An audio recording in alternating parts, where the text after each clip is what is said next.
আসসালামু আলাইকুম ওয়ারাহমাতুল্লাহ। বাংলাদেশ সেনাবাহিনীর প্রধান জেনারেল ওয়াকারুজ্জামান সেনানিবাসে ফিরে যেতে তার আগ্রহ প্রকাশ করেছেন।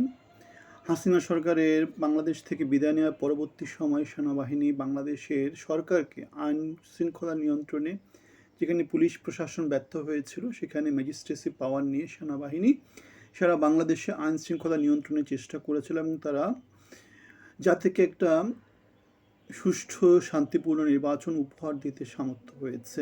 এই অবস্থায় জেনারেল ওয়াকারুজ্জামান এবং তার সেনাবাহিনী বাংলাদেশের আইনশৃঙ্খলা নিয়ন্ত্রণে প্রায় 18 মাসের মতো মাঠ পর্যায়ে কর্মরত ছিল এবং জাতির এই ক্রান্তিকালে তাদের যে অবদান, সে অবদান জাতি চিরকাল স্মরণ করবে। বাংলাদেশ সেনাবাহিনী বাংলাদেশের সবচাইতে লাস্ট লাইন অফ ডিফেন্স, সেটা সব সময়। সেজন্যই সেনাবাহিনীর উপর আমাদের 20 কোটি মানুষের এত এত এত ভরসা।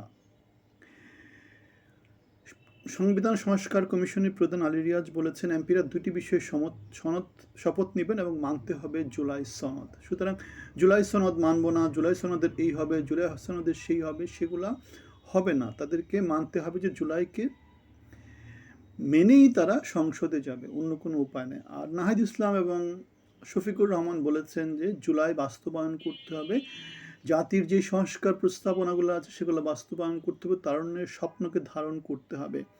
নির্যাতিত যেহেতু আমরা একসাথে হয়েছি, দেশও আমরা একসাথে গড়ব, সেই ফিলোসফিটাকে ফলো করতে হবে এবং একসাথে সবাই মিলে এগিয়ে যেতে হবে। নাসিরুদ্দিন পাটোয়ারি একটা কথা বলেছে, ডক্টর ইউনূস একটা জালেমকে বাংলাদেশে নিয়ে এসেছেন। এখন আমরা দেখতে পাচ্ছি তাদের মাধ্যমে আওয়ামী লীগের অফিস উদ্বোধন করা হচ্ছে।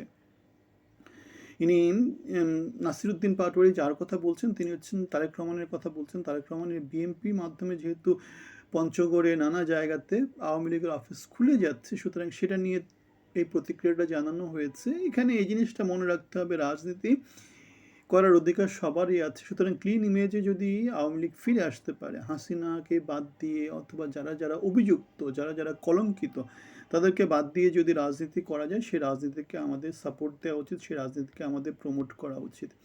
আপনাদের জন্য ঢাকা দক্ষিণ সিটি কর্পোরেশনের জনসেবার জন্য মেয়র হিসেবে নির্বাচন করার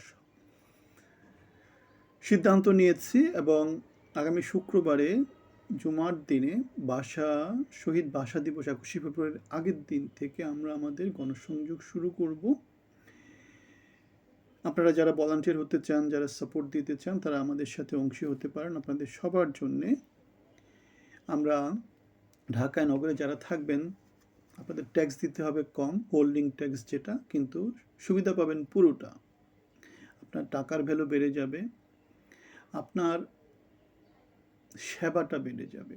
আমরা চাচ্ছি সুলভে সর্বোচ্চ সেবা, আমরা চাচ্ছি গুণগতভাবে উন্নত করা, আমরা চাচ্ছি অপচয় রোধ করার চেষ্টা করা, আমরা চাচ্ছি চাঁদাবাজি, দখলদারি এই কাজটা যাতে না করা হয়, কোথাও অতিরিক্ত ব্যয় যাতে কোথাও না করা হয়। আমাদের সাথে অংশী হতে পারেন। আপনাদের সবার জন্য শুভকামনা। আসসালামু আলাইকুম।